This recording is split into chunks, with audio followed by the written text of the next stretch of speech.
All right, coffee's kicking in now. This is gonna be a good one. Welcome in, Santa Clarita. Happy Friday. Good morning.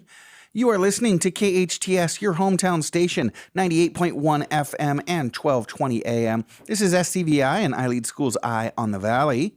And, I am Matt Watson, but I'm thinking, Jen, we maybe need to change our show to Eye on the Valleys, because I'm hearing that we're getting strong signals up in the Antelope Valley, and folks in Lancaster and Palmdale and Quartz Hill and folks like that have been buzzing in and enjoying the show. Our show, Eye on the Valleys, is brought to you, or is it Eyes on the Valleys, is brought to you by SCVi and iLead Schools. We are a network of charter schools with campuses in Castaic, Agua Dulce, Lancaster. We've got a fully accredited online school. We've got an amazing independent study program. A lot of you pronounce independent study homeschool, right? But it's not, and we could go into, but we won't. Why it's different. But so yeah, if you're looking to keep your kid at home and work with them there, we've got something like that for you. We've got a school for every kid's needs, no matter what they are. If your kid is a professional motocross rider, or if your kid just needs to be at home and do their work there, or if your kid needs to be on campus 5 days a week, 2 days a week, whatever you need, we've got a program for you. Tell you what. Settle in. We've got a 2-hour show. Why don't you, just pour yourself an extra cup of coffee and visit iLeadschools.org while we're chatting here. You're going to learn a little bit more about our organization as we talk to some amazing educators this morning.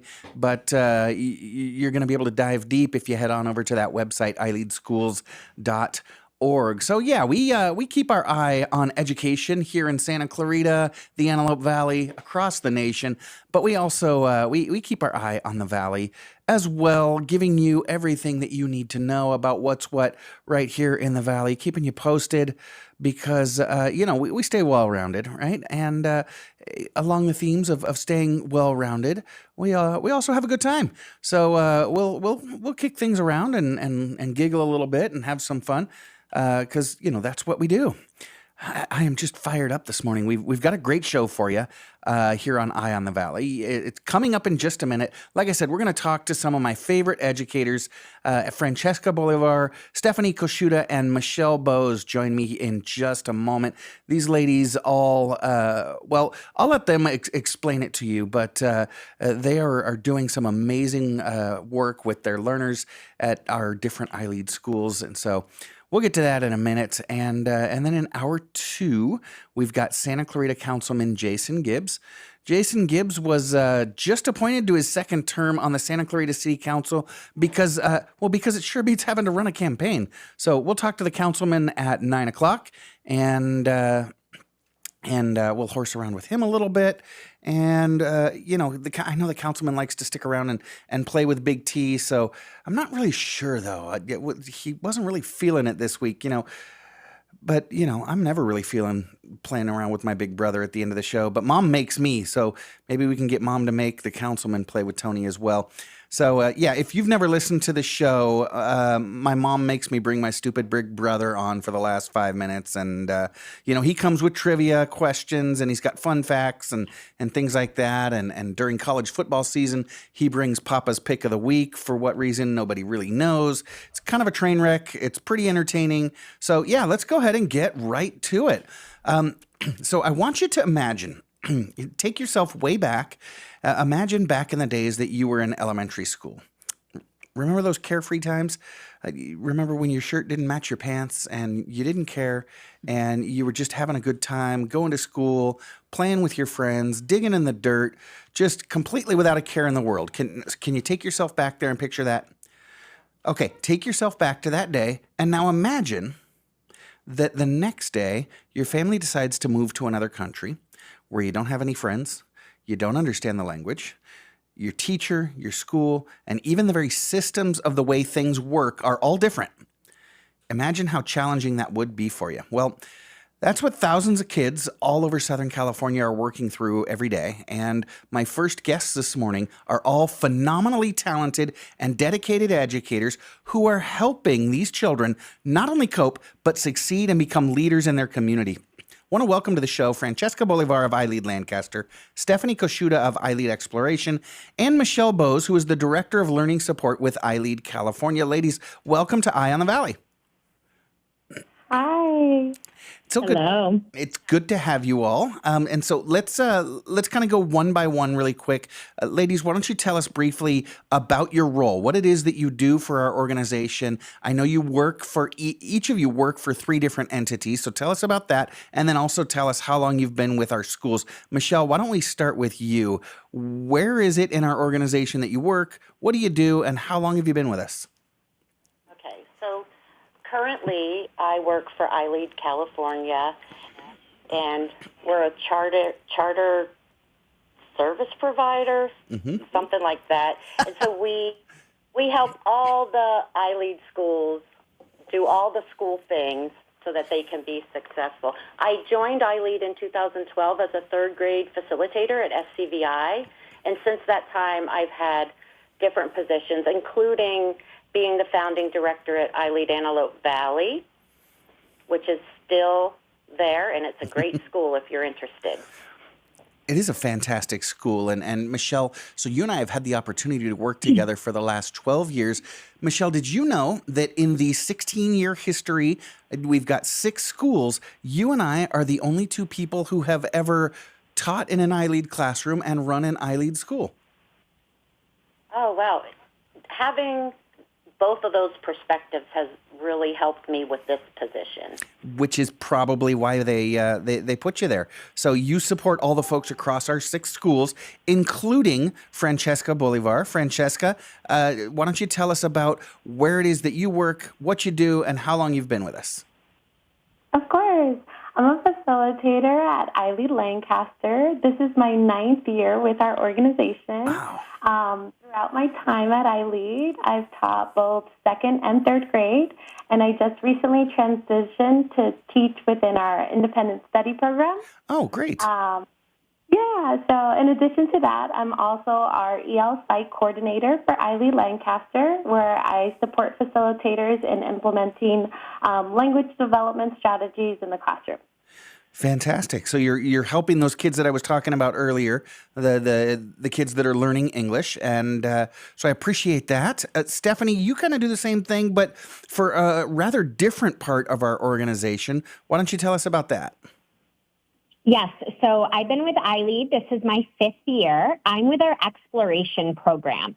So that is an independent studies model. I am the EL site coordinator.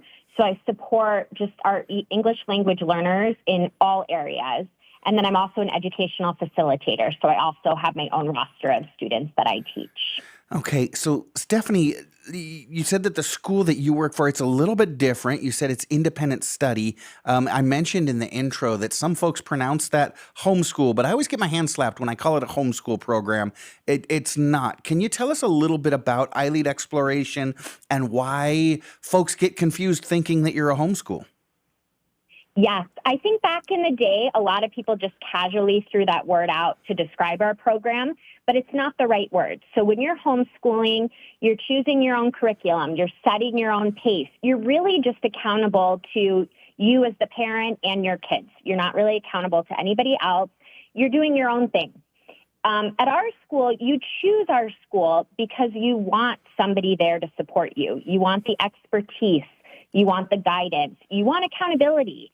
So you come here when you want those things. We do give you a choice of curriculum. We work with you to make sure the curriculum fits your student. The independent study model means we personalize education for every learner. But we're there. We're there for all the support you need. And that's what I think is really huge at iLead Exploration. Our support is amazing. Every student has an educational facilitator, which is basically the teacher of record. We have tutoring. We have live instruction. Our special education department is absolutely amazing. And then we have the English language learner program. So it's all the support that we can give those learners that need it for their English development. Yeah, absolutely. And you've got an amazing college counseling department, and we could just go on and on and on. But it's funny. The first thing I say when I mention that we've got an independent study from home program, a lot of my friends will say, "Oh, I could never homeschool my kids," and I say, you've never heard of iLead Exploration. You guys do really provide all the support that a family needs for a child who needs to do their studies at home in an independent study model. But Francesca and Stephanie, that's not what we're here to talk about. In addition to your instructional duties, the teaching and the supporting and all the different things that you do for your families and the families on your roster, you also are each the English learner coordinators at your schools. So can you tell us what that means? What does that entail? Francesca, why don't we start with you at iLead Lancaster? What does it mean to be the English learner coordinator? Yeah, of course. A lot of collaboration.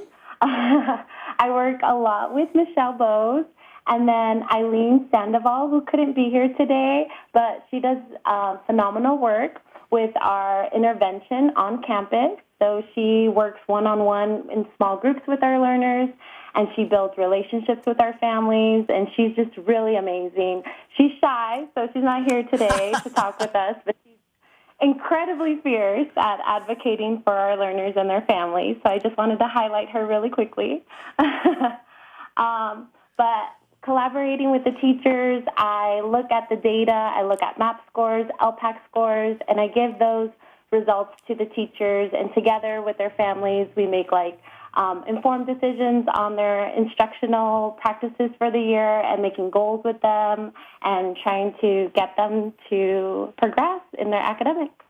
So you kind of dive deep into the data. There was a lot of acronyms there, but you're looking at how the kids are performing and talking specifically about children who are second language learners. They're learning English as their second, sometimes third, fourth language, but so you're diving into the data and supporting their teachers with how to best instruct them to keep them moving forward. Is that right? Correct. I also do professional development training for the facilitators on the best practices for language development, English language development. Fantastic. So supporting those that are supporting the kids. Stephanie, your role is the same as Francesca's, but I got to imagine in an independent study model, it looks a little bit different. What does it look like from your lens? So it does look a little bit different. I definitely work at identifying our English language learners as they come in. So I'm the first person that's alerted when we have an English language learner. Okay. So it always starts with talking to the family, finding out what needs they do have, and then I do give them initial testing, all which we can do over Zoom. So they can still do it from the comfort of their own home. And then I work directly with the family and their teacher to make sure they're getting all the support we need. Mm-hmm. I have a whole team, and my team is providing live instruction for our learners. Oh, great. We also have 5 or 6 options of assignments they can do on their own, because it's really important for an English language learner to work on their English daily. So They really need to work on that. So we have lots of different options to personalize it. And then, yes, I also work closely with our special education team, because we have some learners that fit into both categories. And yes, analyzing scores, like Francesca said, we're touching base with the teachers, and we're just there to encourage that they keep working and they're supported. The collaboration is definitely key. So same thing, I guess, supporting the teachers, supporting the students, supporting the families to make sure that all of the kids are progressing and moving toward that the high levels of fluency that they're going to need. So, Michele, with these two and other folks like them around our 6 different schools deployed, what does your job look like? What are the goals of the English Learner Development Program across iLead schools that you supervise? So our goals with English language development are, of course, first, language proficiency. Mm-hmm. So we help the students achieve fluency in English with a focus on reading, writing, listening, and speaking skills. And then while English learners are learning the English language, they also are required to achieve academically. So we help ensure that they can access the curriculum so that they can meet the same content standards as our native English-speaking students. Okay. And cultural integration is very important. You had mentioned about, how would it feel to just have to move to a new country where you didn't know anything. So we aim to help our learners adapt to the cultural environment that they're in now while maintaining their own cultural identity. And then we also do things through SEL to help build their confidence. We help them be career ready, and the ultimate goal is reclassification. When the learners perform on the assessment and show that they don't need assistance with the language in order to meet the academic rigor in the classrooms, then they can become what's called reclassified fluent English proficient. And so once you reclassify them, Michele, you don't take your eyes off of them, do you? Like, it's not like, okay, they're proficient and so we can just walk away. You've got to monitor to make sure that they continue to make sufficient progress, even though they're now considered fluent in English, correct? Yes.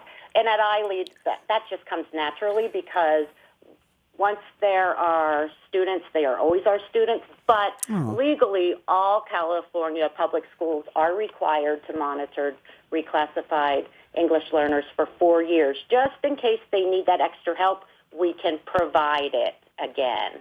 Well, fantastic. Stephanie, I'm a little bit curious. I don't mean to badger you, but I'm curious about how this looks like, what it looks like in an independent study model. If you're responsible for ensuring the progress of English learners becoming proficient, it's got to be a challenge given that, they're not coming into your classroom every day. Am I right? I mean, you can't just walk into their classroom each day and sit down and check in on them and see how they're doing. So how are you able to track their progress and ensure that they're moving toward fluency if you're not able to see them every day?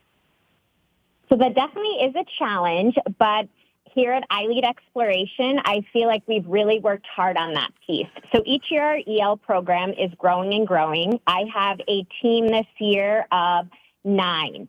Okay. So each of them teach classes, so they do get to see learners every single week. We are actually requiring/encouraging our learners to attend a live component every week. So they are seeing a member of my team every Tuesday for our ELD classes, or through special funding, we have tutors available for our English language learners, so there's no cost to them, and they can have one-on-one tutoring. So that's the first big line of defense, is getting them that live component every single week. I also reach out to their teacher all the time, making sure that they have the support, that there's no questions. I email families every Monday with all the resources we have. So there's that direct line of communication. They can always reach out to me. And overall, the key is their educational facilitator. That's the teacher for the individual student. And that teacher is kind of in charge of all the components. They're making sure everything's running smoothly, and they know that I'm the second line of defense. So we're always working together. Well, gosh, it's got to be a lot of hard work, but you're used to doing it in pretty much every educational aspect. Ladies, we need to take a quick break, but when we get back, I want to talk to you about this. Well, first of all, I want to talk about, how many kids we're talking about here. And then, iLead schools, even our independent study and online schools, are known for their deep project-based learning. I want to talk about how that works with English language learners. We'll do that when we get back. I am Matt Watson, and this is SCVi and iLead Schools Eye on the Valley, and you're listening to your hometown station, KHTS. Do you know anyone struggling with migraines? That was me for 50 years, but not anymore. And I show how I've helped lots of others slash their migraines to once a month or less without ongoing medications or doctor visits. Hi, it's Dr. P from the Senior Hour. My new book, Migraine Relief Mastery, breaks down holistic self-treatment and prevention into no-brainer habits as quick and easy as brushing teeth. Join me in my mission to end migraines in our lifetime. Order Migraine Relief Mastery on Amazon now. Did you know that Santa Clarita is home to hundreds of vulnerable young adults who have aged out of the LA County foster care system without finding the love, support, and guidance of a family? Fostering Youth Independence believes that every foster youth deserves a chance for a better life. The largest foster youth support organization in Santa Clarita, FYI, offers youth a dedicated, caring community and many vital resources so they can finish high school and go to college or learn a trade. Visit FYIfosteryouth.org to learn how you can help. That's FYIfosteryouth.org.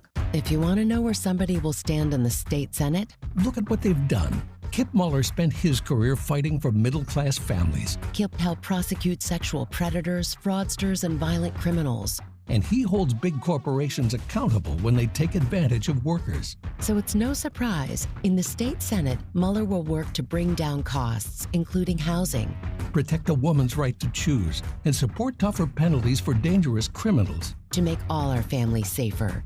But Suzette Valadares has a record we can't trust, Valadares failed to protect kids at the preschool she ran. receiving 9 safety violations. Valadares is so extreme on the issue, she was endorsed by a group dedicated to banning abortion, even in cases of rape and incest. She even refused to protect women from prosecution after a miscarriage. The choice is clear. Vote Kip Mueller for state Senate. Ad paid for by Mueller for Senate 2024. Welcome to a new era of business banking with Mission Valley Bank, where personalized service meets your unique business needs. We go beyond the basics. We know your name, understand your business, and are committed to your success. Our banking solutions are designed just for you. Whether you are a resident, a small business owner, or a large corporation, Mission Valley Bank provides a customized suite of skills and services. While technology streamlines, it never replaces the personal touch. At Mission Valley Bank, you're more than a client, you're a partner. Experience the difference today. Mission Valley Bank, where your business is our business. Visit missionvalleybank.com, member FDIC. A stream of untruths. That's what a news report said about Kip Muller's fake job claims. They found Mueller was never employed as a prosecutor, never even prosecuted a case. Kip was caught making false claims, and news editorials have called for him to withdraw from the race, but he keeps lying. Who's the leader delivering for our community? Suzette Valadares, a proven problem solver. Suzette fought for safer streets and affordable living. Suzette took on Gavin Newsom and won. She passed a law to protect crime victims and earned an A grade for voting to lower taxes. In the state Senate, Suzette will fight for tax deductions for renters and homeowners that puts money back in your pocket. And she will author a bill so people can deduct healthcare expenses. Suzette Valadares, for a safer, more affordable future. This is Suzette Valadares, and I'd be grateful for your vote. Paid for by Suzette Martinez Valadares for Senate 2024. Your hometown station. KHTS is the only station I listen to. 98.1 FM and AM 1220.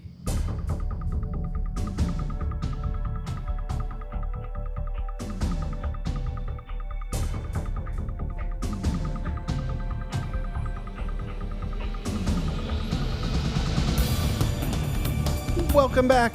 You are listening to KHTS, your hometown station, 98.1 FM and 1220 AM. This is Matt Watson, and you are listening to SCVi and iLead School's Eye on the Valley.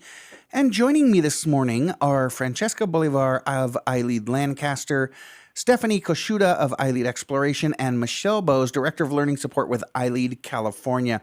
Francesca and Stephanie are both... well, you heard them refer to themselves as a facilitator and an EF. They're both credentialed teachers who have actually been with our organization for quite a while and are amazingly experienced. Yeah, we call things a little bit differently at iLead, but that's because we do things a little bit differently. The reason Francesca will refer to facilitators is because that's what we try to have our teachers in the classroom do, is not stand up in front of the class and teach, but set the stage for kids to drive their own learning. And with our independent study model that Stephanie teaches in, she mentioned she's an EF. She's an educational facilitator. Those are the credentialed teachers that support our families who are working with their kids at home through that independent study model. Just wanted to make sure that we were clear on that, but all of our staff is credentialed, highly qualified, and doing great things. And this morning we're talking about the great things that they're doing, working with our students who are developing their English language proficiency. They're amazingly dedicated and caring educators, each in their own right. So, ladies, I want to talk about the numbers, right? So how many kids are we talking about? Francesca, I know up at iLead Lancaster, you've got about 800 students enrolled at your, this is a classroom-based school. So about how many of them are we talking about when we talk about our English learners? Yes, so it's about 5%, which is about 40 students, and it is a growing population. I don't know if you know this, Matt, but multilingual learners are the most rapid growing population of learners in the United States. So that percentage is soon going to go up. I did not know that. So, okay, so you're currently at 5%, but looking at growing. So I'm sure you and the team at iLead Lancaster are talking about how you're going to be growing your capacity to serve those kids, right? Because they need to have access to the same high quality education all of our kids are. Stephanie, what about you? Is the population that high and growing with iLead Exploration as well? We have about 70 kids. And again, that number fluctuates greatly because we have open enrollment. So students can join with us anytime and then join the ELD program specifically. But right now we have about 70 learners. That's an interesting point. So especially being independent study, you're really not that concerned about families going, ooh, we missed the first 3 weeks of school. It's completely independent study. So you're not going to be behind the other kids in class because you're the kid in class. So that's a really interesting point. And so it'll be interesting to see how those populations continue to grow. So Michele, when we talk organization-wide, iLead, we operate 6 different schools, total enrollment of right about 6,000 right now. Given that iLead supports these 3 different classroom-based schools and in 3 different communities, and then there's also 3 independent study charter schools similar to Stephanie's, but each one unique in its own right. That's got to be quite a challenge. How do you manage? Well, when we say it takes a village to educate our children, I mean, we really mean it. No one person could do it alone. We currently have 196 English learners across our programs, which has grown since the beginnings of our schools. We had like about 90. So it continues to grow. And of course, we could not do this without our dedicated EL coordinators, like Francesca and Stephanie. Each one of our programs has an EL coordinator, and they work closely to guide our facilitators, teachers, care team, and other staff members who work with our multilingual learners. It's not just the facilitators because, like we said, we have a goal in there for confidence, a social emotional goal, and we want them to learn about our culture and maintain our culture. So it's not just the academic staff that they teach how to work with our kids. It's everybody. So it really is a well-oiled machine. Michele, I do want to ask you a question that could be a little bit charged and calls for opinion a little bit, but it really is important. The United States is kind of an interesting place. We're quite unique in a lot of ways. In most of the rest of the world, and it's been this way for hundreds of years, being able to speak, read, and write in more than one language is not only seen as an asset, but in most cases, absolutely necessary. I lived out of the country for about 5 years, and it seemed like everybody was fluent in at least 2 languages, if not 3 or 4. But it's not, even in 2024, it's not that way here in the States. In fact, when I was a young teacher in the 90s, being bilingual, or at least having English as your second language, was almost seen as a deficit or a negative thing, so much so that voters in California at one time voted to eliminate bilingual education back in the day. So what are you seeing in your role? Do you think that the climate is still that way? Has it shifted? What is the climate looking like in terms of people's perspective on bilingualism?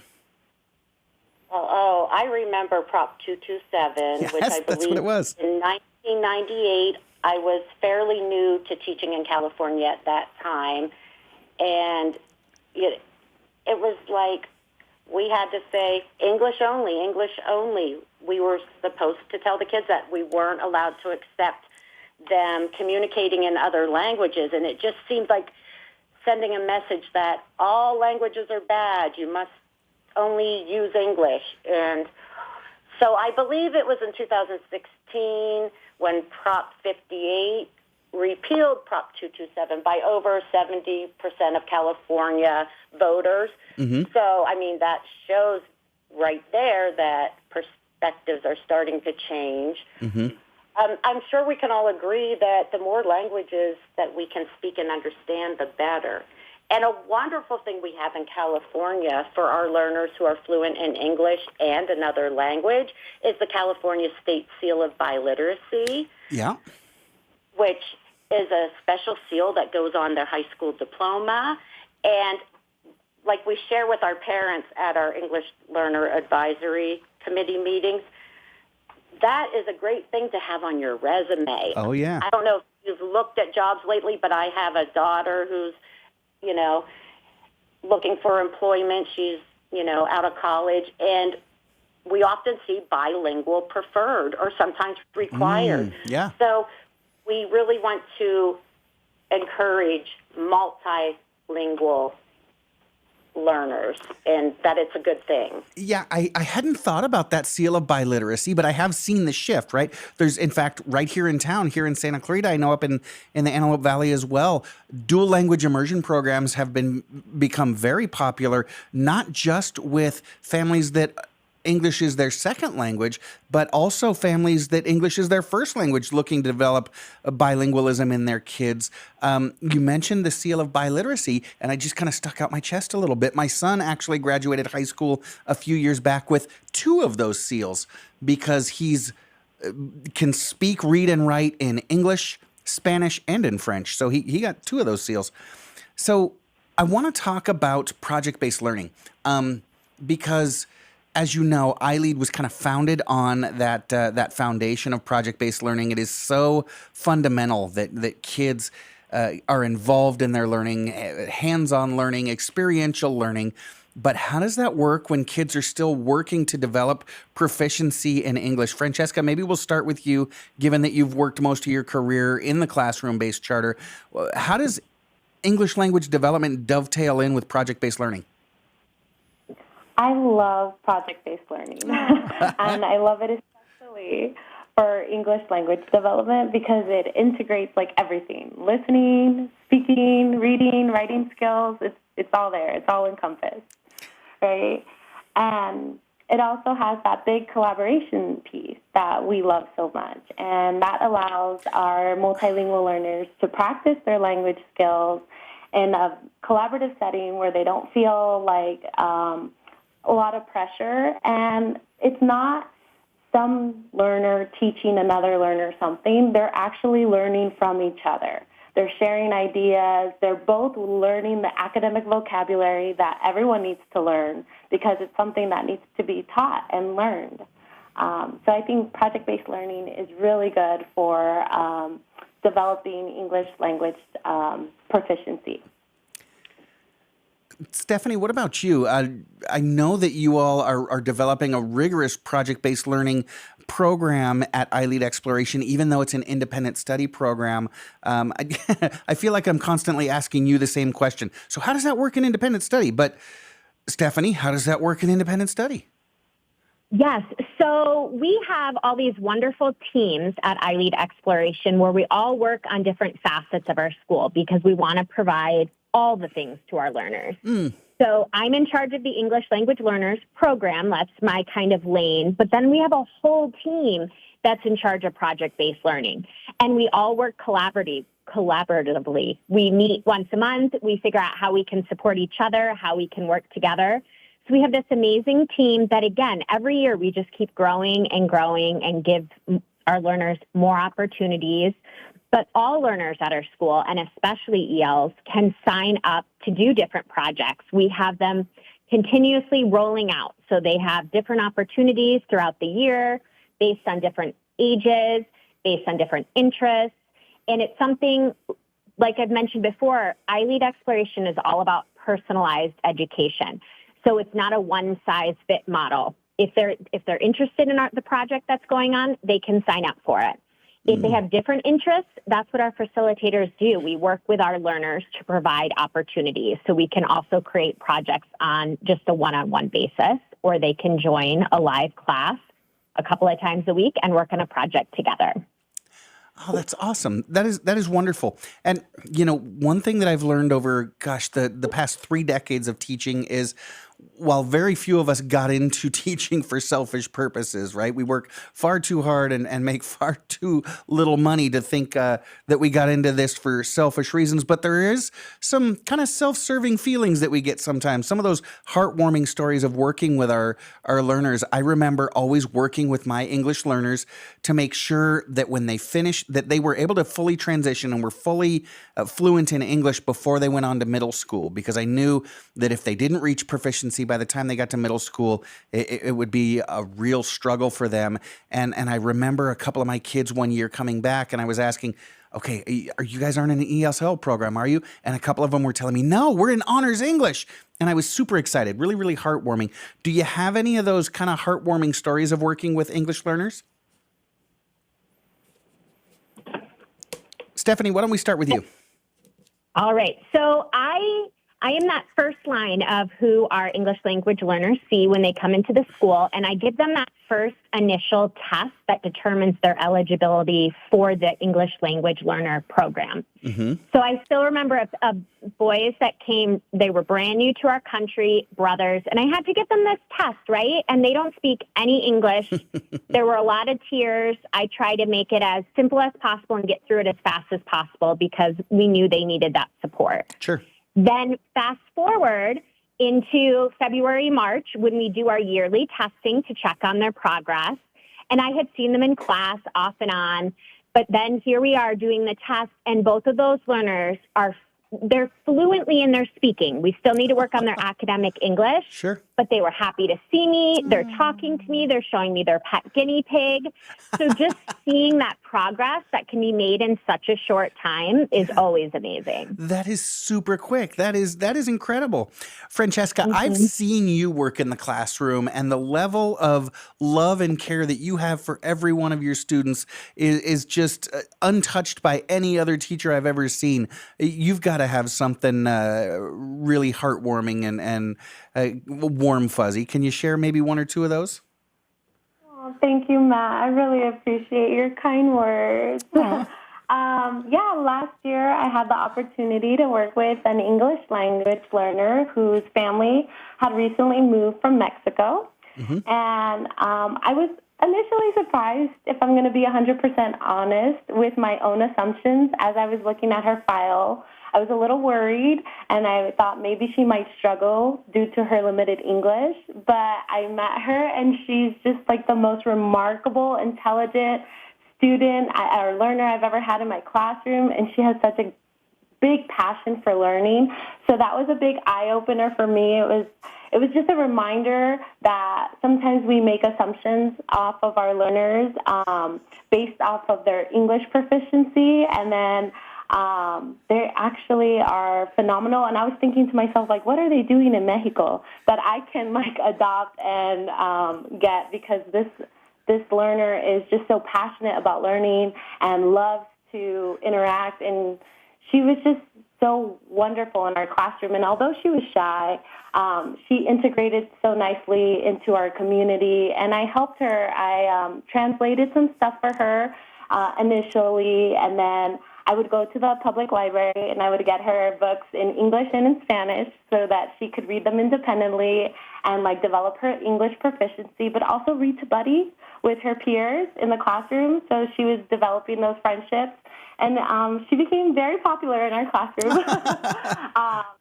It's so nice to have her and her family really in our school community get involved. And she actually left the school for a week because of some moving issues, and then she came back a week later, and she was just like, we just love the school, we love iLead and the community here, we feel seen, we feel heard, and we had to come back. Well, what a great promotion and what a warm, fuzzy story. So I can imagine that some of our listeners' interest was piqued. Francesca, if families are interested in enrolling at your school, iLead Lancaster up in the Antelope Valley, where would they go to get more information? How can they fill out an application? Definitely go ahead and go on our website. You can Google iLead Lancaster Charter School and then go to our website and then new enrollment. It's the big button right there. Click on it and we will be happy to set you up and see you soon. Fantastic. And the website is iLeadLancaster.org. Now, Stephanie, since you're an independent study model, you serve families throughout Southern California, so it's not exclusive to one area or the other. So pretty much if folks can hear my voice or beyond that area, they can attend iLead Exploration. But where would they go for more information and an application for your independent study school? So you would go to iLeadExploration.org. And again, the enrollment button is nice and big. And our enrollment team is amazing and they're working around the clock. So they will be happy to set you up and get you enrolled.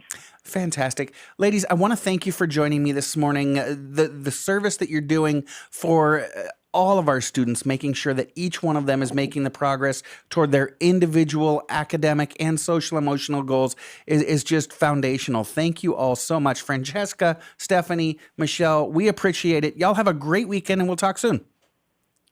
Thank you. Thank you. We will be right back. I am Matt Watson, and you're listening to SCVi and iLead School's Eye on the Valley on your hometown station, KHTS. Accidents happen, but rest assured Patterson's Collision Center is here to help. Patterson's is a family-owned and operated collision repair facility providing the Santa Clarita Valley with premium collision repairs. Patterson's prides itself on being the only California-certified green repair shop in all of Santa Clarita. They are insurance claim specialists and even offer payment plans for your deductible. For personalized, friendly service, visit pattersonscollisioncenter.com or call 294-1011 and let Patterson's Collision Center help ease your worries today.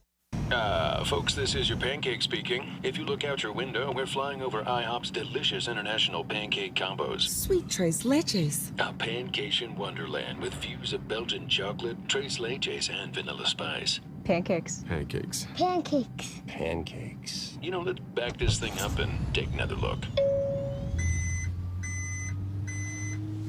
Go on a pancation with international pancakes at IHOP. Justice for all is such an amazing phrase. It's in the Pledge of Allegiance. We've been saying it since we were little kids. I'm Susan Owen, managing partner at Owen Patterson & Owen. If you've been injured, call Owen Patterson & Owen, 888-OPO-WINS, OPOLaw.com. Your hometown station, KHTS.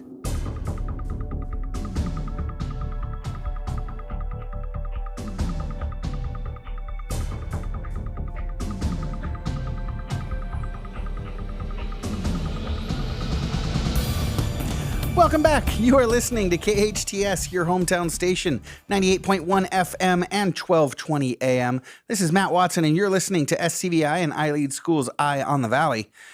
Coming up in just a few minutes, we'll be talking with our city councilman, Jason Gibbs, and I think the first question I'm going to ask him is about the growing homeless population here in town. There were a couple of folks peering in the window just a minute ago that had me really, really nervous. But before that, I absolutely love history. I'm a huge history fan, so we're going to take a look at this day in history, shall we? Today is Friday, September 27th, 2024. So let's head over to this day in history. I've got them listed. Jen, I've got these events listed from most recent to oldest. Should I go recent to ancient or ancient to recent? Let's start with ancient. All right. So let's go all the way back to 1066. 1066, we've got the Normans. That's right. The Norman conquest began on this day in 1066. They suffered a weather delay, kind of like a baseball game does, right? They had the umpires out there saying, no, roll out the tarps on the British Isles there. But after a little bit of bad weather, they took the tarps off of the islands, and William, Duke of Normandy, embarked his army and set sail for the southeastern coast of England in what would be known in history as the Norman Conquest. Nice. You got to watch out for those tarps. They're dangerous. Yeah, they are. And then moving forward to 1540, in 1540 on this day, the Jesuit order was founded by St. Ignatius of Loyola, and that was approved by Pope Paul III. And, the Jesuits have been incredibly successful over history, and lots of colleges and high schools named after St. Ignatius of Loyola. And then just a few years later, 50 years later, in 1590, only 12 days after being elected Pope, Urban VII died, making his papacy the shortest in history. They say that when they elected him Pope, that he was practically perfect in every way. The only knock against him was this nagging cough, but that'll go away, right?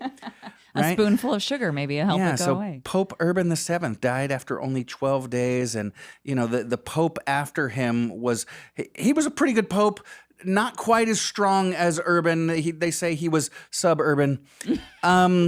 And then in 1601, 11 years later, Louis VIII, King of France, was born. He was king for 33 years, from 1610 to 1643. Wow, he became king when he was 9 years old.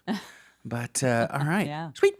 All right, now let's get here to the Americas, shall we? In 1777, this day, September 27th, 1777, during the American Revolution, the Continental Congress had to flee Philadelphia, right? The Brits are moving into Philadelphia. At that time, if you remember, that was the capital of the colonies, or the capital of the new nation, right? Mm-hmm. Well, they had to flee Philadelphia, and they held session in Lancaster, Pennsylvania. So that made Lancaster capital of the American colonies for one day.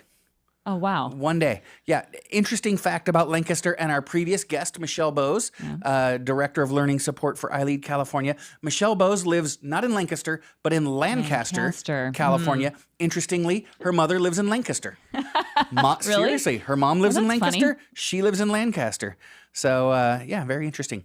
On this day in 1918, British forces attacked the Hindenburg Line, the final offensive of the Western Front of World War I. I know we're pushing it on time, and so I'm kind of skimming through, looking at, this is an interesting one. In 1964, on this day in history, the Warren Commission released its findings on the Kennedy assassination. In 1996, it's interesting, we didn't hear about it much at the time. Amazing how significant it would become in our upcoming history. On this date in history, 1996, the Taliban, ever heard of it? Led by Mohammed Omar, seized the capital city of Kabul, declaring Afghanistan an Islamic State. Probably wouldn't have too much effect on world big history, deal later right? down the line. Yeah. Let's see. This date in history, 2008, Chinese astronaut Zai Jiang performed, and I know I mispronounced that, performed China's first spacewalk. And finally, on this day in 2019, a week of international climate change protests led by youth were held, ending with millions having participated, led by Swedish activist Greta Thunberg. Yes. Yeah. Alrighty, so that is this date in history, September 27th, 2024. When we get back, we'll be chatting with City Councilman Jason Gibbs. You stick around. I am Matt Watson, and you're listening to SCVi and iLead School's Eye on the Valley. This is your hometown station, KHTS.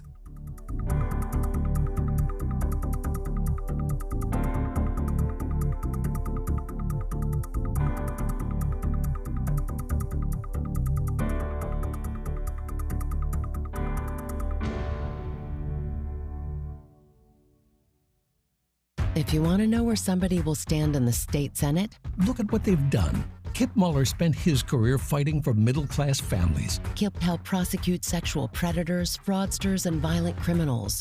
And he holds big corporations accountable when they take advantage of workers. So it's no surprise, in the state Senate, Muller will work to bring down costs, including housing, protect a woman's right to choose, and support tougher penalties for dangerous criminals. To make all our families safer.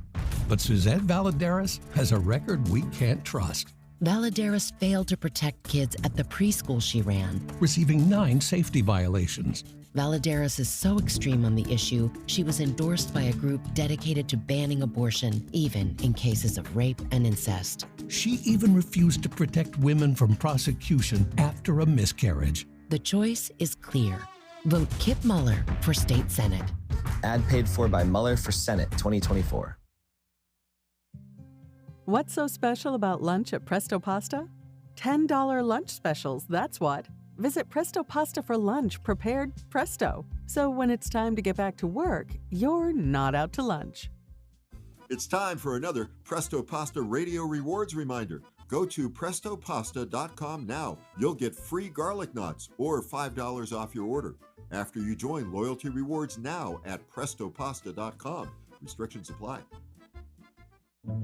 Why did Mercedes-Benz of Valencia win the Dealer of Excellence Award in 2019? Because we strive to provide the most outstanding sales experience. Mercedes-Benz of Valencia COO Chris Paz. We know you have high expectations. Our stellar team will meet and exceed your expectations. That's why we were named Mercedes Best of the Best, placing us in the top 10% of all Mercedes dealers nationwide. Find out how you can lease a new Mercedes for unbelievably low monthly payments. Details at mbzvalencia.com.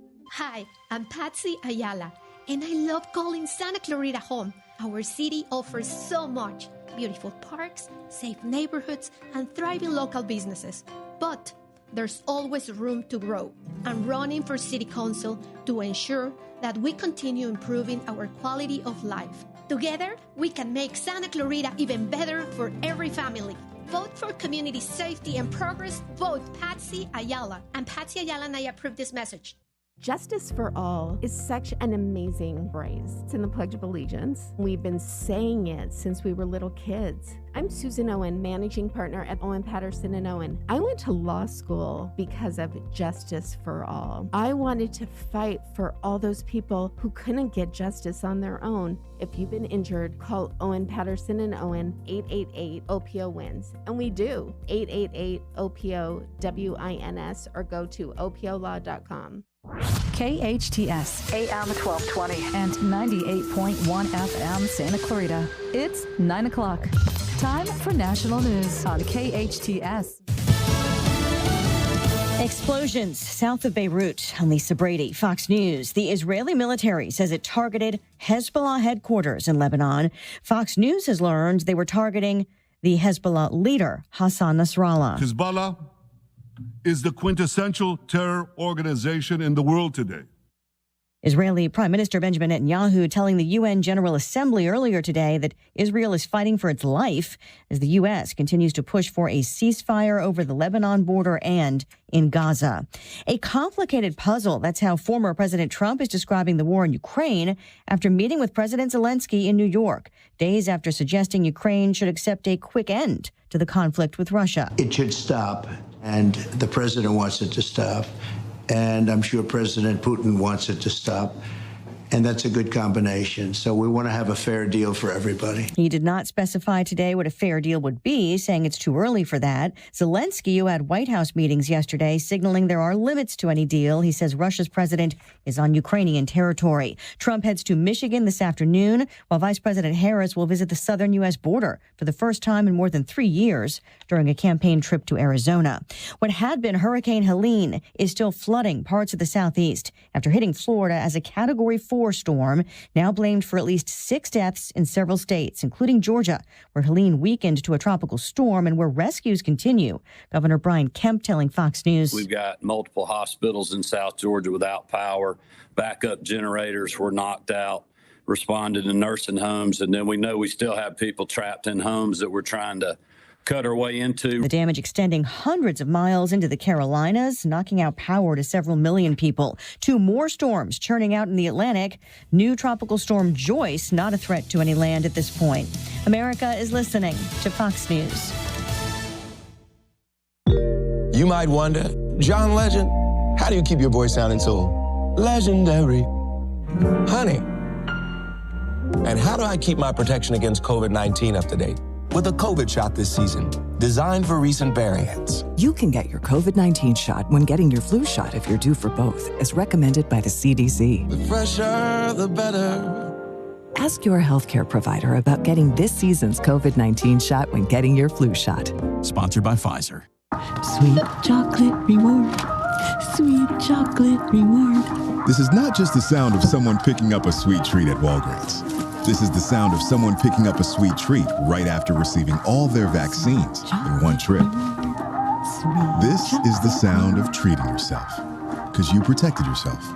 Stop by or schedule both your flu and COVID-19 vaccines today and grab yourself a sweet treat while you're at it. Vaccine subject to availability. State, age, and health-related restrictions may apply.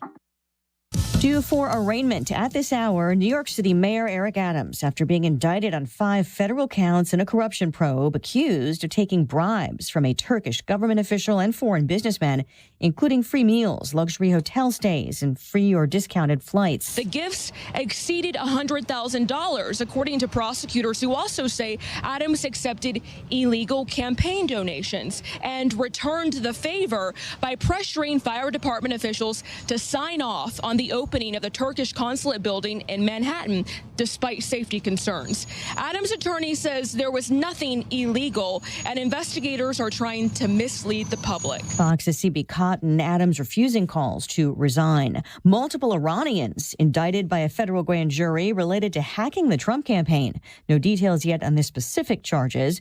Investigators say internal Trump campaign communications were stolen and sent to the Biden campaign, which has said it was cooperating with the investigation. All of this before it became the Harris campaign.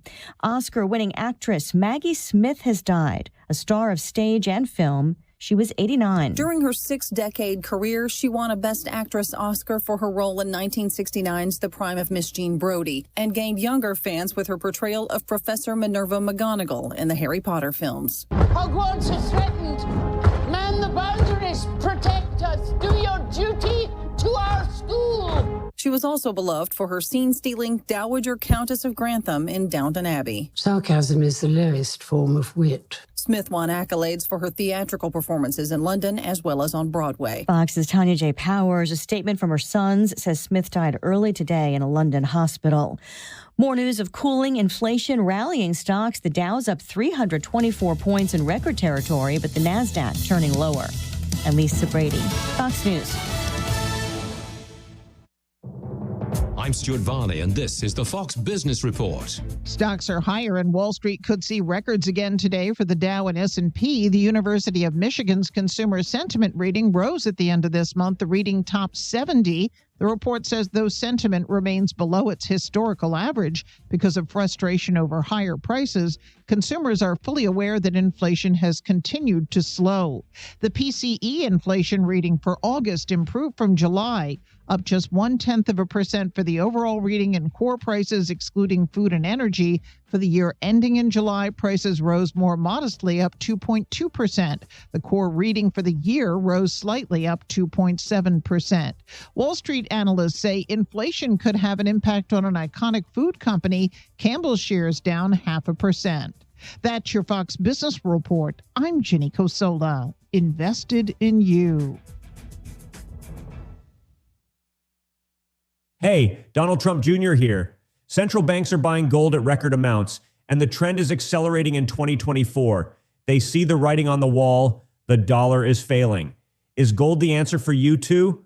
To find out, get a free info kit from Birch Gold Group by texting the word SHELTER to 989898. That's SHELTER to the number 989898 to get your free info kit from Birch Gold, the only gold company I trust, right now. Message and data rate apply. Thanks for listening to KHTS AM 1220, Canyon Country, California. K260 CO 98.1 FM, Santa Clarita, California.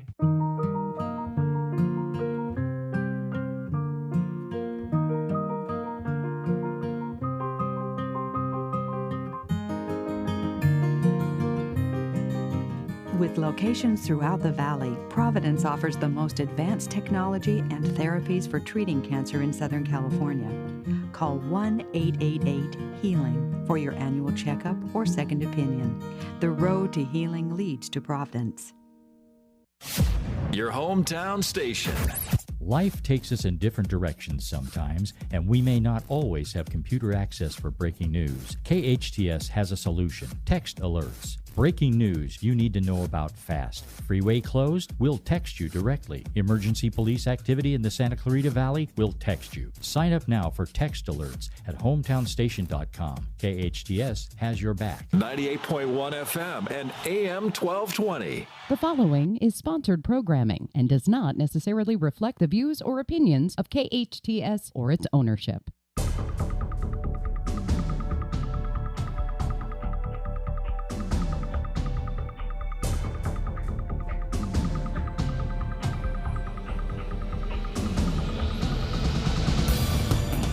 Welcome back.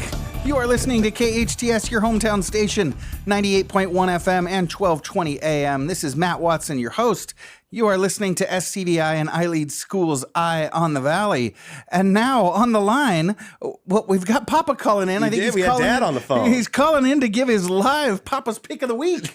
But hey, Pop, why don't you hang on? We'll get to you in about 45 minutes. Sorry to pull rank on you, but my next guest is the Honorable Councilman Jason Gibbs. He is Principal Engineer of West Coast Operations with the aerospace company GP Strategies. Growing up in the Santa Barbara area, he graduated from Bishop Diego High School and then Cal Poly San Luis Obispo, where he earned his master's degree in medical engineering. But he brought something home from San Luis Obispo, even more important than that.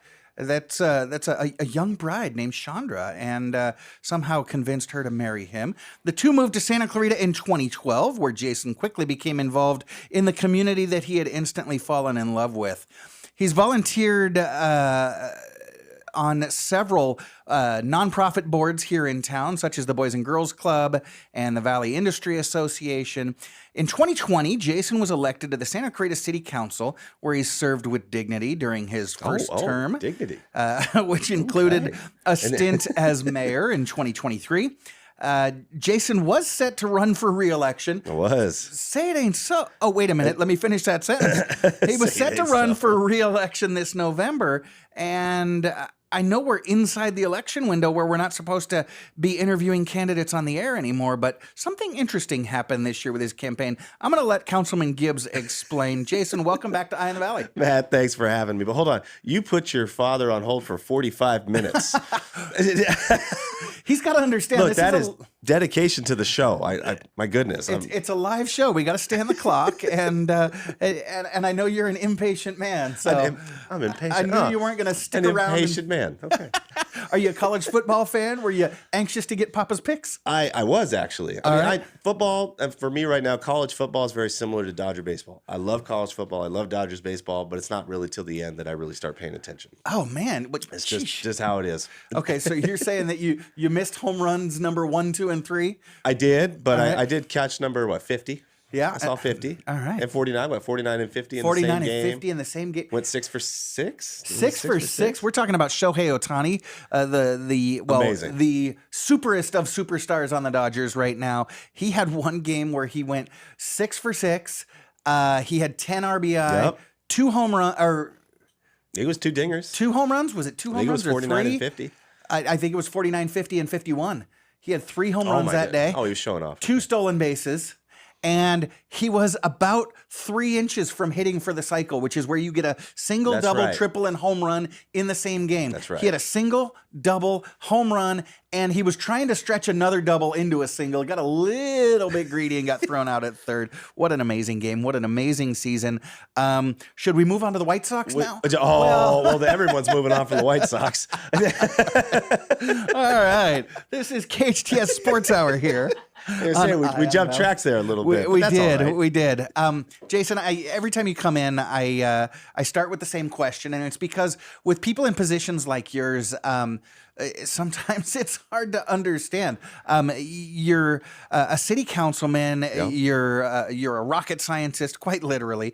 But being a city council member, especially here in Santa Clarita, where our community is so active and there's so many different events and things going on in and around town, it can be quite a strain. I mean, it doesn't matter where I'm going. I leave my house and I seem to run into you at every official event, every community event. We bump into each other at the park, catching concerts, things like that. It's got to be quite a strain on you. It is. Your family. You're a father of 2 young, beautiful kids. So it can't pay that much. So one has to wonder, what's the why? I certainly understand the altruism and wanting to give back, but after 4 years, you're re-upping for another 4. So talk to us. Why is something that is this taxing and this challenging so important to you? Because while it is taxing and challenging, Matt, but it's also extremely rewarding. And my why will always go back to my family and my kids. And it's interesting. It's a position that takes a lot of time away from that personal time. You know, you miss a lot of things. But it's also opening a lot of avenues and opportunities. And I think the biggest thing for me is my children grow. I want them to remember that their dad was doing things that he believed would be better for the community, but better for them. Because you're going to teach this giving. You're going to teach a life that suggests giving back is important for what you take. It's like give a penny, leave a penny. But I want to leave as many pennies as I can. And I hope that they see that. And they're getting to the age now after these first 4 years, you know, they were infants. You know, they just started going into school when I first started getting into this whole local politics thing. But now they're seeing it a little more. So my daughter will talk about wanting to go to City Hall, and I think she's excited to see my name like on a door, but I know that they also love the candy dish at the admin assistants. But I like to think it's a combination of both right now. And they're starting to understand what it means what their dad does. And so far, like every once in a while, my daughter says, "Daddy, are you going to be the mayor again?" I said, "Well, maybe one day, unless you don't want me to." She goes, "No, I want you to be mayor again. I think that's great." And so they're starting to see that these positions that we hold, and you have one as well, but they do mean something. And the reason, and the other thing is they're starting to come out to some of the community events. Right. So like Circle of Hope does their afternoon tea. That's coming up here, I think, in October. Seize the day. Avery still talks about it. She wants to get dressed up. She wants to wear her outfit because they do all these great decorations. Yeah. So they're starting to like getting involved in little things. So I'm finding ways for them to see the reason that I do it is to really understand what's out there. We're a city of over 200,000 people, 220,000 roughly now. And everyone has a unique story, a unique perspective, and a unique need. And it is going to these events, it's going to concerts in the parks, and not being the center of attention, it's just being there. Yeah. And listening and feeling and hearing. And you start to understand what this community is looking for, where you're doing great and where you can find improvements. And after 4 years, it's been an amazing journey. I've enjoyed it. Yeah. And it's going to be even more enjoyable not having to run to do it another 4 years. Right. But I am looking forward to doing it. So I want to talk about that in just a second, do it. because that was kind of curious. You did mention your daughter being excited about you being mayor again. So last year we had you on the show a few times, and we talked about your title, Mayor Pickles. But you're not mayor anymore. Does the title Pickles, is it lockstep? Are you now Councilman Pickles, or no? They still stick with Mayor Pickles. So there's about 3 kids, and the kids are in different classes now. But sometimes, because I love to do drop off and pickups, so I love to be there at the school for pickup, and I'm walking away every once in a while. A kid will look away and then look back and see me, and all of a sudden go, "Mayor Pickles," but they do it quietly because they're just making sure. So I don't know, being mayor is like being a judge. I guess once you'll always be the mayor, you'll always be a judge. All righty. So that's what I'm sticking with. We're here this morning with Mayor Pickles, your Santa Clarita City Councilman, Jason Gibbs. You mentioned not having to run this year. Yes. This is kind of the 3rd time you're up for City Council with 3 different results each time. Yes. You ran in 2016. 2018, I'm sorry. We'll move on from that one really quickly. You ran again in 2020. Yep. And that's when you won your first term. And you were up again for this November, but you're not running, but you're gonna. Can you explain, Jason? Yeah, man. So it's pretty well known that over the last few years, the city had been involved in a lawsuit regarding switching to districts from our at-large elections. Very hard process for the city. You know, we're still fairly young, and a lot of our leaders who are still actively elected or actively involved, we're involved with cityhood, and we realized that self-governance and everyone having a voice was such a big deal for us. And at the time, it was very well believed that no, it should be an at-large vote. Everyone should get the same voting power. California Voting Rights Act came along. Lawsuits started coming along that followed it. And after a long battle, it ended up that our city was just so large that there was no legal precedence that we saw that could keep what we thought what would be best for the city. So we did transition to districts. But that transition officially happened this year. So this will be the first year that we have district elections and people running in specific geographical areas throughout the city. So the way the settlement worked is there were 2 seats that were up. District 1, which is basically some of the Old Town Newhall area running up north or to Soledad and then heading east over into Canyon Country a little bit. And then District 3 is southeast side is River Village and then basically moving northwest as you get up into the Tesoro area. So it's the first time that we've had to think about how we run an election from a district standpoint. And in my case, by the day the last filing deadline came, I was the only candidate that had turned in an application. And so we didn't know what was going to happen with that. And then according to the law, it was basically, well, you have 3 options. You can I could either be put on the ballot by myself. And hopefully someone will vote for you. Hopefully at least one. And there's no strong write-in candidates, I guess. Okay. 2, the council could just appoint me to the seat. Okay. And then there was a third option that had to do with appointing another qualified, I think it's called an elector, but there weren't any others. Okay. So that one was off the table. So so nobody running against you. They could have appointed someone else. If there was someone who was a qualified elector, but I guess there wasn't another qualified elector, so they were stuck with me. So it was either run or, but the reason, so the city council voted to just appoint me to the position, and it saved the city, $125,000 not to bother putting me on the ballot. So me running was a smart fiscal decision. For the city, it was. There we are. Fantastic. So congratulations. Thank you. And it'll be an exciting fall for you getting to, I guess, stick your tongue out at your friends and things like that do have to mount campaigns. Well, it's interesting. They're the ones who keep bringing it up. Okay, well, they're jealous. And, there's signs all over town. There's, 14 or 15 different races going on, and every one of them has a comment. Well, now that you're not running, why don't you pull out the checkbook? Or maybe now you have time to come help me. And there you go. Yeah. Yeah, so my phone got busier. Because most people, when you're running for election, they don't want to take your call. Right, exactly. They don't want to talk to you because they know you're asking. That's a good point. So now with this shift from at-large elections, where the entire city voted for no more than 3 or no more than 2 in each election, to where now it's by areas. When you are reinstalled in, we'll do it in December, will you see yourself as still representing the city of Santa Clarita or just your voting area? Because it is kind of a philosophical shift, isn't it? It's very much so. For me personally, no. Whether I'm there one term or, God help me, many terms. Okay. You always going to represent the city. Okay. Your vote impacts every person that steps foot inside these city boundaries. And to say that you only care or that you only represent a people in a geographical area, I think is absolutely the wrong way to look at this position. Politically and how you run a campaign, of course, that's how you look at it. Sure. Because that is your voting base. So you have to be cognizant of who's voting for you. But if that is the only thing that drives your rationale or your reason or your why, I would. It's not somebody I would support for the position to hold like this. Well, thank you for that. That's important because you're right. Your decision affects everybody citywide, but also as Santa Clarita continues to grow, not just in population, but in economic influence, our sphere of influence, it stretches even beyond our city boundaries. It does. So that's going to be really important. Thank you for that.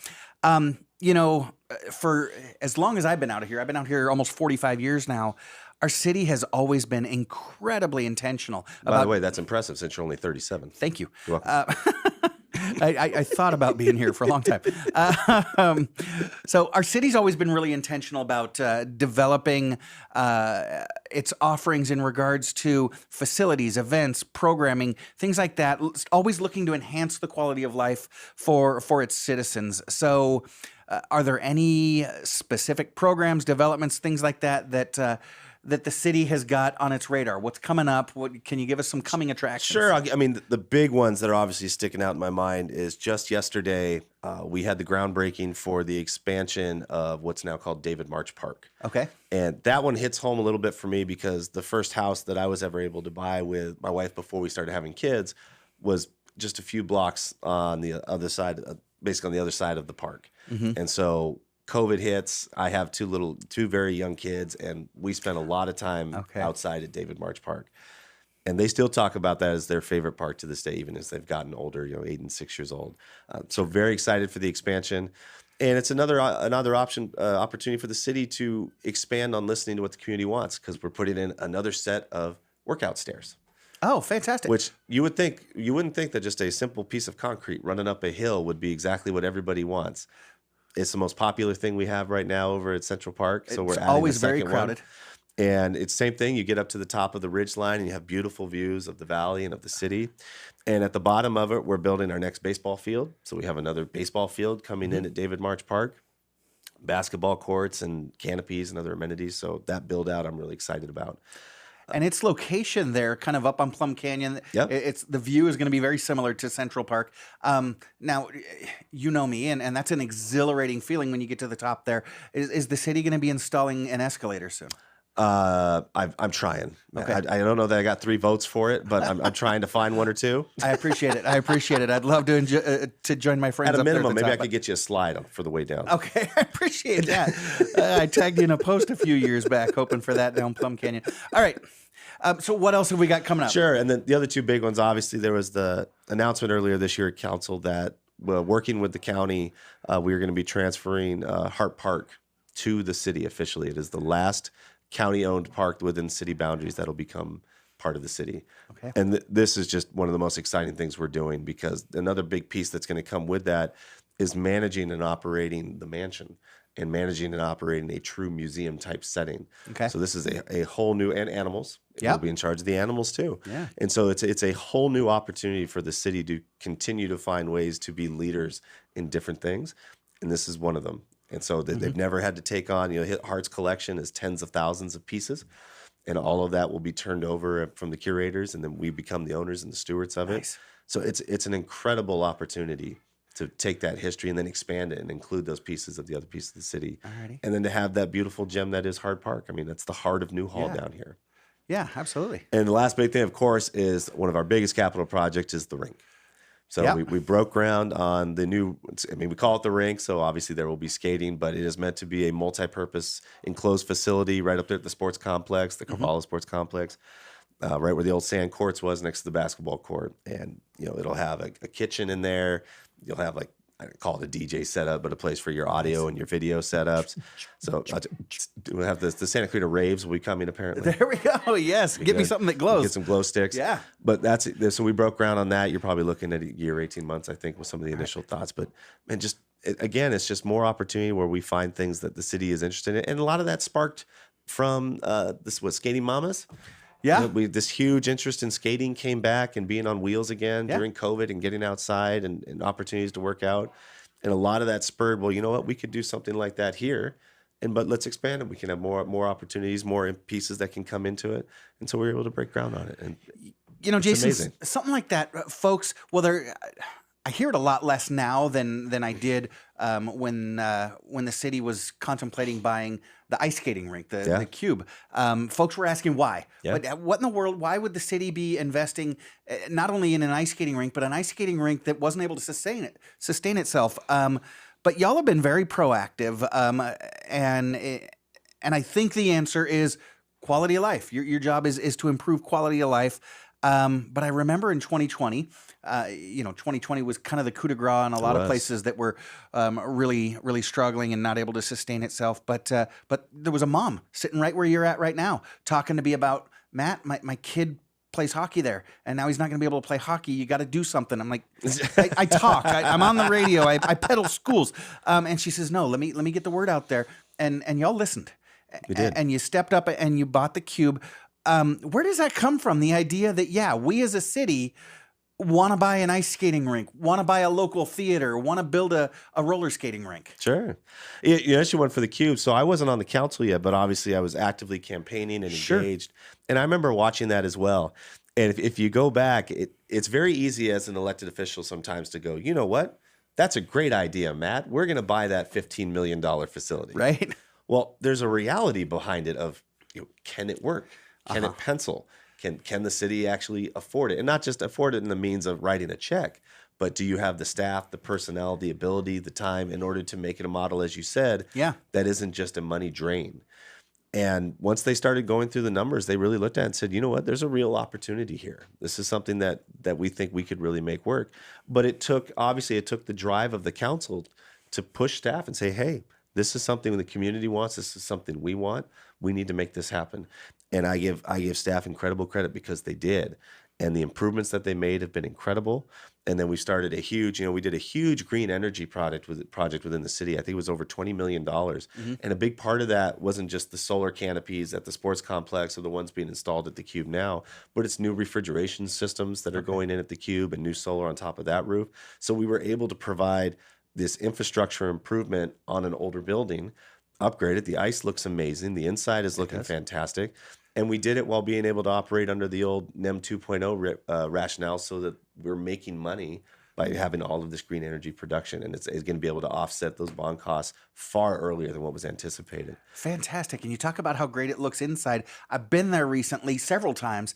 And what I notice about the inside, there's tons of people in there. Oh, tons. Which speaks to what a great job city staff has done. They did. Because I haven't seen it like that for a decade prior. Two quick picks. In the back, they opened the new bar area. Yeah. So they do have like food you can buy. And there's food and there's some drinks. So you got parents watching where it's warm.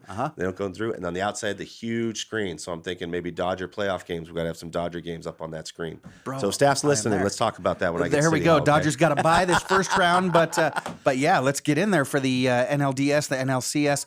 Fantastic. Councilman Jason Gibbs joins me this morning. Got to take a quick break, but when we come back, we're going to be talking about safety, infrastructure, and yes, maybe even education. I am Matt Watson. This is SCVi, and iLead School's Eye on the Valley, and you're listening to your hometown station, KHTS. Is your teen struggling with anxiety or depression, avoiding school, or facing thoughts of self-harm? Prioritize their mental health with Rowie Teen. Rowie helped my teen gain confidence and make meaningful connections. It's been a game changer for our family. Experience a holistic mental health approach with individual and group therapy, family coaching, art and music therapies, and more. Plus, we work with most insurance. Enroll your teen today at Rowie Teen and let us support their mental health journey. Contact 800-721-ROWI or visit rowieteen.com today.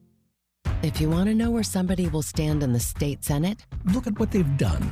Kip Muller spent his career fighting for middle-class families. Kip helped prosecute sexual predators, fraudsters, and violent criminals. And he holds big corporations accountable when they take advantage of workers. So it's no surprise, in the state Senate, Mueller will work to bring down costs, including housing, protect a woman's right to choose, and support tougher penalties for dangerous criminals. To make all our families safer.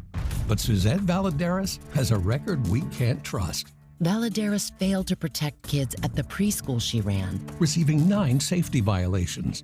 Valadares is so extreme on the issue, she was endorsed by a group dedicated to banning abortion, even in cases of rape and incest. She even refused to protect women from prosecution after a miscarriage. The choice is clear. Vote Kip Muller for State Senate. Ad paid for by Mueller for Senate 2024. Comfort Keepers provides your loved one with loving in-home care. Miles McNamara, certified senior advisor and owner of Comfort Keepers in-home care. Our caregivers can help you in your own home, enhancing independence, creating safety and comfort. Our Comfort Keepers provide companionship, meal preparation, medication reminders, assistance with personal care, and even transportation to doctor's appointments. If someone you love can use a helping hand at home, visit comfortkeepers.com.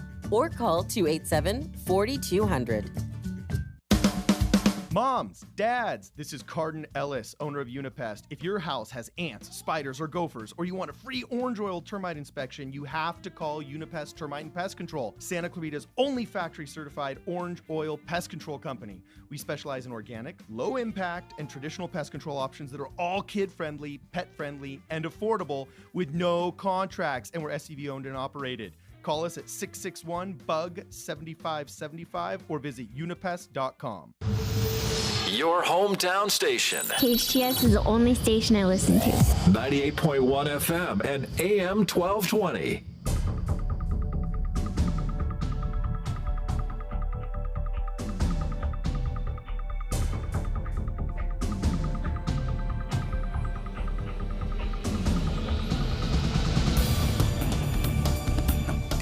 Dad, no, you gotta wait. 15 more minutes, and then we can do your picks. I need you to stay on hold. His dad is still on hold. Can you believe this nonsense? All right. Welcome back. You are listening to KHTS, your hometown station, 98.1 FM and 1220 AM. This is Matt Watson, and you are listening to SCVi and iLead Schools' Eye on the Valley. I am joined this morning by the Honorable Councilman Jason Gibbs, Mayor Pickles as he's known around Emblem Elementary School. Past that, but I there guess we not. go. No, give it another 20 years, we might get past that. So, Jason, one of the things that our city absolutely prides itself on and holds as top priority is safety. Yes. We have, since our city's inception, been one of the safest cities in America, one of the safest small cities, one of the safest mid-sized cities, one of the safest cities, period. So can you just give us an update on that? Are we still as safe as we can hope to be? And what is the council and city staff doing to keep our community safe as we grow? No, without question, Matt, the number one priority you have as a council member, and truly I think my colleagues would say this as well, is to keep the community safe. Without question. Our relationship that we have with our first responders, with the fire department, with Captain Diaz over at the sheriff's department is second to none. And it's built a relationship that shows that, yes, they contract with the city, but they are a part of the city. Many of them live here. They raise their families here. Right. They buy their homes here. They shop here. So they have a vested interest in being here and taking care of the place that they love, and that's very important when they look at an area as more than a job, and in terms of where their contract is. But they really are invested in keeping this place amazing, and so we try to support them with anything that they need, and we can. The difficulties that we've seen over the past few years, has not gone unnoticed. When we talk about shortages of personnel, I mean, from the post-2020 movement, there was a big cultural shift, if you will, in discussion regarding policing, and that did affect policing throughout many areas, not just Santa Clarita, right? To the point that you still have shortages. They're still trying to find recruits. They're still trying to expand classes, and they're getting there, and they will get there, but it is slow. And in the meantime, we have deputies who are working lots of hours. And there's been constant concern from us on the council. Mayor Pro Tem Miranda and I serve on the Public Safety Committee. So we had asked for quarterly updates. So we sit with the captain every quarter to talk about public safety and how the deputies are doing. And they're hanging in, but staffing has been one of the biggest problems. And it is our hope that as the classes pick up, we can return. But for us, the more opportunities we have to bring extra deputies in to help, whether they're on motors or whether they're on patrol or whether it's SROs. We're always looking for opportunities and availability for that. And I think that's the biggest thing is they need to understand is we are interested in being able to have them here to be able to do their job and to do it well. And so we've been very fortunate. There is crime. You do read about issues that are happening with gangs and other things, but they are being addressed. They're not just being overlooked and overshadowed. And so we're just here to provide those opportunities. And the only political thing I would ever say on this show is in November, you have a big decision to make about our prosecutorial hand of law enforcement, if you will, which has been a huge problem. Yeah. The idea of not being held accountable for the consequences and the issues that you bring to your communities. So I'd hope you all take a real close look at who you're voting for district attorney, and I'll say nothing more about it. It makes it tough when our law enforcers aren't allowed to enforce. It makes it tough to do their job. They enforce the law, but there's no penalty for what they do, and that is the danger. It's recidivism has an extreme high now. Yeah. Absolutely. And interestingly, the efforts are continuing to work. I was reading online just this week. Santa Clarita was named the sixth safest city in the country for women. I didn't know that they tracked that. And so I think that's great. And I think we need to get the word out. I think any chance we have to bring more women, especially single ones, into the city is a good thing. Wow. So, Eye in the Valley is about eyeing single women now. Okay. This turned into a dating show. Well, I never miss a chance to get creepy on the air. It's cheaper than paying for your match profile. You're fine. Right? Got to use this platform for something. Anyways, so we talk about the city growing, with all this influx of women that are coming to town. So what are the city council's priorities? Because you always hear the, let's grow, or no, slow growth. So how's the city handling growth, infrastructure? What are our priorities out there? No, Court. Well, after this discussion, my first priority is to warn all of these women about Matt Watson when they get into town. Let's be clear about that. There we go. I do have the little sign in my yard, but that's just to keep kids off the lawn. No, the growth question is an important one, Matt. From just a practical standpoint, a lot of it revolves around planning. As we talked about, Santa Clarita was considered one of those pre-planned communities. Well, at least the Valencia side, but under New Holland. Right. And the idea of being prepared and having a general plan that addresses the different things that we expect to see in this city and where they need to come about, from transportation to housing to roads to schools, all of it comes together in our general plan. The hard part, I think, for citizens to understand is we also have state laws and we have restrictions on what we can and can't do. And the biggest one that I always have to talk about is the Regional Housing Needs Assessment, or RHNA numbers. And these are the numbers that are brought down from the state of California that say, look, in your plan, general plan, you need to have prepared where you're going to put housing and what kind of housing and what level of affordability of housing. All of these are requirements as part of planning for a city. What has changed, however, is the state has gotten much more aggressive about penalizing. And what I mean by penalizing is, if, for example, if you put together a housing element that you submit to the state and the state goes, well, wait a minute, there's no way you could put these houses or where these developments could be, they can't go there. And they say, well, you no longer have a housing element that complies with state law. Well, then they offer things called like builder remedies. And that's the state saying, well, okay, you need help, obviously, getting housing. So what we're going to do is we're going to remove all these various barriers and restrictions. And it could mean removing parking requirements. It could mean removing circulation element update requirements, a whole host of things that most developers have to go through to make sure their project, even though it impacts the city, it is accounted for. And that's the idea of what CEQA was supposed to be, is how are you impacting the environment that you're in and how is it being accounted for? Right. So right now, there's a number of large housing projects that are being discussed. And if you go online, you read Facebook, it's no more housing, send it to the valley. The city just wants to build. They just want money. No, it doesn't have to do with any of that. But it does have to do with complying with our general plan and making sure that when projects come before the council, they are meeting everything that we need, that the infrastructure piece is coming with it, that the roads are coming with it. Right. All very important. So, appreciate that. I got to tell you, it's the reason we came. The reason we came was for education, and we'll get to that in just a second. But the reason my family stayed is just because of how beautifully planned out our city is. And when we were a small town, it was an amazing place to live. Now that we're growing, we're the third largest city in LA County, and it is still an amazing place to live. You can hop on the Paseos and just get lost and refound, and end up at some of the most beautiful parks in the country, and always run into Big T's favorite, a pickleball court. Where is pickleball a real sport? It seems to be. I mean, God, they have like national competitions now. They do, but yeah, well, they have hot dog eating competitions as well. But anyways, what's the name of the guy who does the hot dog eating? Who's amazing? Is it Chestnut? Chestnut is the guy. Yeah, Joey Chestnut. I can't. He was disqualified this year. He got DQ'd. Because of what? Endorsing plant-based hot dogs. Apparently, he's anti-lips and earlobes. So, okay. But I mentioned education, and obviously, we're an education show. It's our top priority at iLead, and my family, I said, moved to Santa Clarita because of the schools. Sure.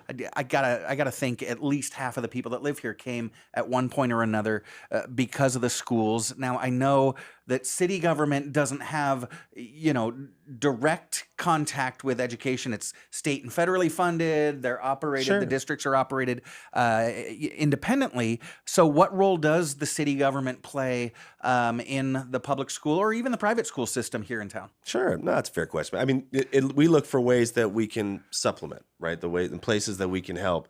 The big one that we've been involved with as a city for a long time, obviously with the William S. Hart District, is with the resource officers. Yeah. And we've had a great partnership there for a long time, and have gotten a lot of positive feedback that students are building relationships with law enforcement.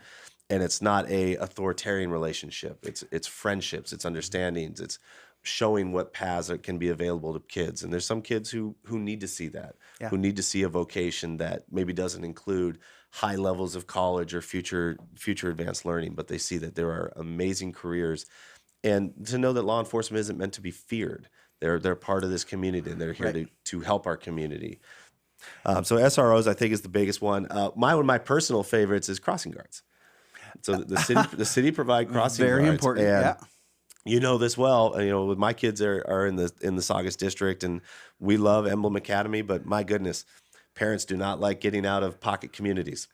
Yeah. And so those crossing guards are going to battle some days with parents. And yeah, so they've got that octagon-shaped piece of metal in their hand, and I didn't realize. I thought it was a stop sign. I didn't realize it was a self-defense. Parents' shield as well some days. Right. So my general message to parents is, please be patient in the morning. I get it. I understand it. Traffic's busy.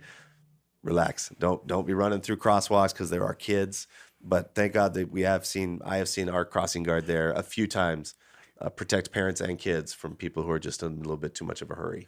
Yeah. But that's a piece that we do. The library, and I don't know a lot of the details, but the library has tons of resources involving parents and students. So I'll invite anybody to come to the city website and take a look at our the library section for what we offer for after-school programs and other supplement reading programs.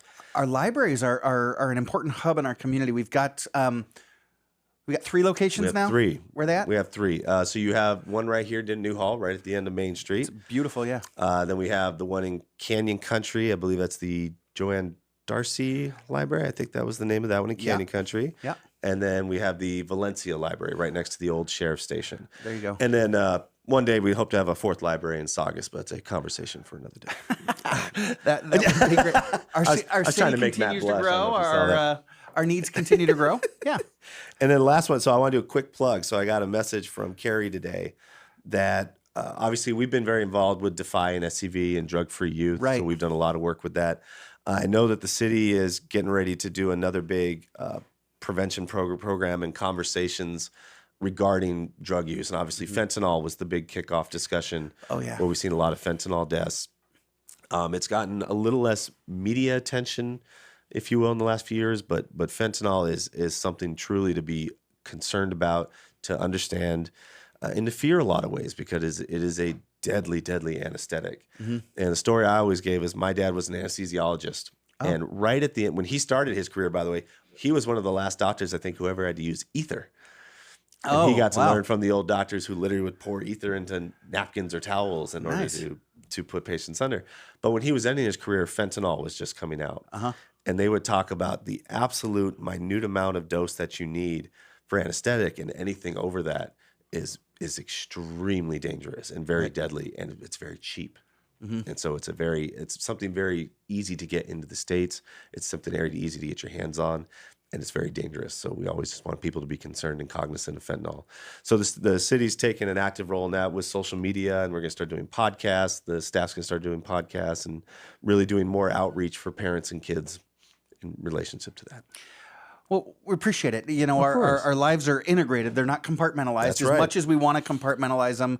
And unless it's blame. I'll send blame your way. You can send blame my way. But good things we share. I appreciate that. Yeah, absolutely. Well, you know, good things, bad things, but looking forward and future things, and just keeping this city the great place that it is to live, to learn, to grow, to bring your families. It's something that's not just the schools. It's not just the city. And so I appreciate the city being integrated in every facet of life. It's really important. So let's talk about this. You're wrapping your first term. You're getting ready to start your second term. Let me give you a chance really quick to kind of puff out your chest a little bit. As a city council member, what's been one of the most rewarding projects that you've worked on for Santa Clarita, or something that you're most proud of? Oh my goodness, Matt, that is a great question. The honest answer is, even if you work on something that you're proud of, there's 10 other things that are already being started, or there's 10 other meetings or 10 other community events you're going to. Okay. Something I'm the most proud of. When we see it, I think I'll be proud of it. The first meeting I ever went to, when I was a citizen, just a regular everyday guy that knew nothing about local government, was an Arts Commission study session. All right. And I learned that, a little over 10 years ago now, I think about 2012, the city started an arts commission because we wanted to take a real vested interest in the arts world of Santa Clarita and expand it and grow it. And one of the things that we've gotten to do since then, so I always had a little bit of a heart for arts because that's where I kind of started learning about the city, was we'll be doing what I'm calling the closeout project at Central Park, which is the River of Lights. And it's very arts related, but it is a capital project. And the idea of lighting up the stairs, which have become such an integral part of our community, and running it down through the walkways all the way back down to our art piece that we have in the center. And it's meant to be this very artistic but LED operated system where you can do different projects, and it's just supposed to be a beautiful artistic attachment to the city. So it was something for me that kind of came full circle from getting started with just coming to an arts meeting and seeing us put together this beautiful arts piece as well. But seeing the sheriff's station open, seeing the rink come together, seeing the Canyon Country Community Center come alive. I mean, my name's on those plaques. But I wasn't the one doing those buildings. Those were projects that my predecessors and former Councilman Bob Keller, that was all part of the work they did. So part of my dream is just I get to take credit for my name. But it's our job to now put the programs and the pieces in place to enhance the infrastructure that they put together. Oh, gosh, that River Lights sounds just absolutely gorgeous. I'm looking forward to that. Councilman Jason Gibbs is joining me this morning. I'll tell you something I'm not looking forward to, and it's something that hits me every Friday morning. Mr. Councilman, you're aware that my mother requires me to share my radio show with my stupid brother, but I can't always do it on my own. Do you think you can hang out with me for a little while and kind of help keep him under control? Yeah, I got you, man. I got you. Fantastic. I appreciate it. All right, Big T. I guess we're going to have you on yet again, and we'll pull Pop off a hold so he can give his college football picks. So stand by. This is going to get weird. This is SCVi and iLead Schools Eye on the Valley. Stick around. I am Matt Watson, and this is your hometown station, KHTS. Is your child ready for something different? Discover iLead California's collection of tuition-free charter schools serving students of all grades across Southern California. We see your child for who they are and focus on project-based learning that complements their strengths and interests for a unique educational experience. With campuses in Santa Clarita, Agua Dulce, the Antelope Valley, online, independent study from home, and hybrid learning, iLead offers a variety of options to meet your child's unique learning style. Learn more at iLeadschools.org. KHTS strives to give the Santa Clarita Valley all the information they need, and when our computers aren't working the way they should, we call Resurgence, your true source for IT. Resurgence provides outstanding customer service while also providing the highest technical ability. They strive to do what's best to improve and protect your business. For more information on Resurgence, call 349-4114 or visit resurgenceit.com. Stone Oven, the healthy alternative. You've never tasted a sandwich like this before. Gourmet bread cooked before your eyes. Stone Oven at the food court at Valencia Town Center. Save at the best Santa Clarita restaurants. Restaurant Row, where everything is half price. Click on hometownstation.com and discover incredible savings. Online or at our radio station, everyone saves with Restaurant Row. Check it out at hometownstation.com. Restaurant Row, where everything is half price. Is your child ready for something different? Discover iLead Agua Dulce, a tuition-free charter school serving grades TK through high school. We see your child for who they are by focusing on social, emotional, and project-based learning that complements their strengths and interests for a unique educational experience. Our ranch-style campus combines outdoor exploration with immersive academic opportunities that prepare students for a lifetime of success. Learn more at iLeadAguaDulce.org. Welcome to SCV Water, where service, community, and value are at the heart of everything we do. And being water-wise, well, that's just the California way of life. Thank you for reducing water waste in Santa Clarita.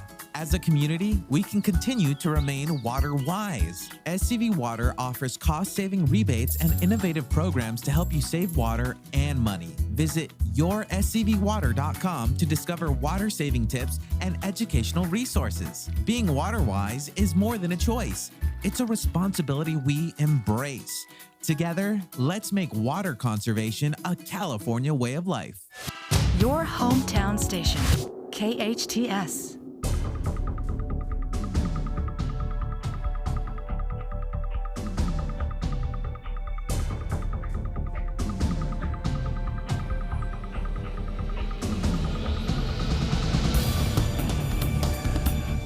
mics aren't live, are they, Jen? Oh, Oh, boy.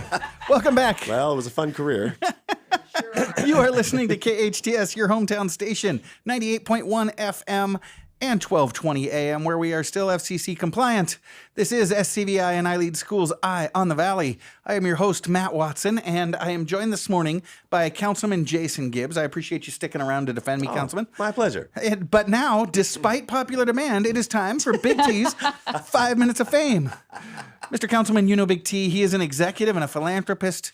Big T is an amazing father, husband, and dad dog. Dog dad. Dad dog. Dad dog. Doggy daddy. And you know, Councilman Gibbs, you spread joy wherever you go, but Big T, he spreads joy whenever he goes. Here he is, everybody. He is Mom's favorite. Big T, welcome to the show. Good morning, Maddie. How are you? I'm doing fantastic. How are you? I'm doing well, thank you. Mr. Gibbs, good morning. Good morning, sir. What was it like growing up with Matt, Big T? What do you think? That bad, huh? Okay. All right, Big T, we're going to start with Papa's picks because I think Papa's still on hold. Oh, my goodness. So hang on a second. Are you there, Dad? Dad, you called in 45 minutes ago. Dad? Why do you do that to that man? Yeah, thank you. Thank you. 45 minutes, he put that poor man on hold. Okay, I guess he's moved on. So Tony, do you have Papa's pick? I do have Papa's picks. Okay, first of all, reset. What's his record? How's he doing? Papa is 2-2. He took Oklahoma State last week in a point, but they lost by 3. This week, Papa's taking the ESPN game of the week. He is taking Georgia, and he's laying 2 points over Alabama. Oh, Georgia -2 over Alabama. You know what? That's a pretty good call, Papa. All righty. It is a good call. It is a good call. All right, you ready? Or you want to set the deck? So, need to explain the rules real quickly for the councilman. Remember, Tony's got questions. If you know the answer, don't shout it out. Hit your buzzer. Your buzzer is your name. Got it. So what am I going by today? It's up to you. You want to go? Should we go pickles? Pickles. There we go. Yeah. Pickles There's it is. no other Fantastic. answer. It's very Yeah. dignified. Yes. Our friends at home get the drop on us. They don't have to shout their name. They can just call out the answer and see if they can beat us. But Jason, you're a smart guy, man. I don't know that they're going to be able to do it. I know. It's very interesting. But we got to remind the viewers, though, if you get the answer wrong, you can just keep answering. This isn't Jeopardy. There we go. Just throw out 3 answers before we even say our name. All right, let's see how this goes. Big T, we only got a couple minutes. Let's do this. All right, we got pickles. We got Frogger. I mean, Jen, what are you going to go by? Butterfly, I guess? I don't know. I'll go by Sparky. Okay. Sparky. So Hurricane Helene is touching down right now just north of Florida. Do you know, Matt, that before hurricanes, Walmart stocks their shelves with like 10 times the amount of normal of strawberry Pop-Tarts? Apparently, our listeners in the Southeast, when they're looking for foods that have high preservatives that'll last a long time, strawberry Pop-Tarts is the one of choice if you're going to go through a hurricane. Pop-Tarts. The other 4 top items in the top 5 for hurricane purchases. Duct tape. You got Pop-Tarts, water, beer, batteries, and dog food. All right. Eso es porque estamos como estamos. Right? Make sure Duke has what he needs. All right. You got a question for us, Yeah, T? what is happening right now? We're rolling. What active Major League Baseball player has played in the most games without a postseason appearance? Frogger.